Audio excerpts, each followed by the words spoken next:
libre. Nous voudrions l'être toujours davantage, et pourtant nous faisons chaque jour l'expérience qu'il n'est pas si simple d'être authentiquement libre.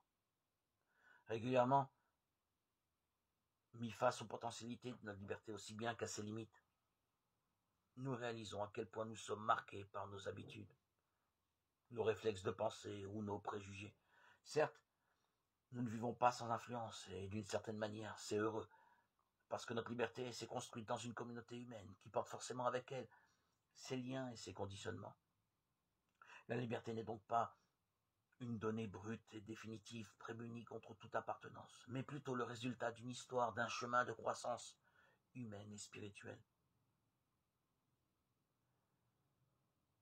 Pour apprendre à devenir libre, il convient d'abord de ne pas se tromper sur la liberté que l'on poursuit. On pourrait être tenté, en effet, de vouloir supprimer toutes les contraintes extérieures qui font obstacle à la possibilité du choix. Grandir en liberté reviendrait alors à multiplier les possibles. Je suis libre de me prendre mon vélo ou ma voiture, d'être médecin ou enseignant, d'aller ici ou là.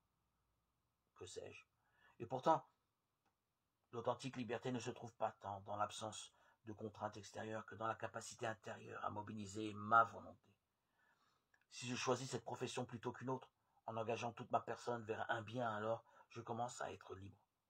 La liberté dont on parle se présente alors comme cette ressource intérieure qui vient du profond de l'être et permet à la personne de devenir pleinement l'auteur de sa propre vie. La vie morale exprime cet engagement dans le sens du bien. Il s'agit de ne pas la voir comme une contrainte supplémentaire, mais au contraire comme la voie proposée pour grandir en liberté.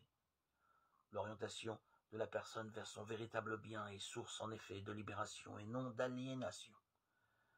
La vie morale consiste en plus en effet à chercher l'authentique bonheur qu'à respecter des préceptes extérieurs. Au-delà de l'expérience morale elle-même, qui permet de saisir qu'il n'y a pas de vraie liberté dans le péché, parce qu'il s'accompagne toujours d'une servitude qui défigure l'homme. La vie morale favorise l'authentique développement de la personne.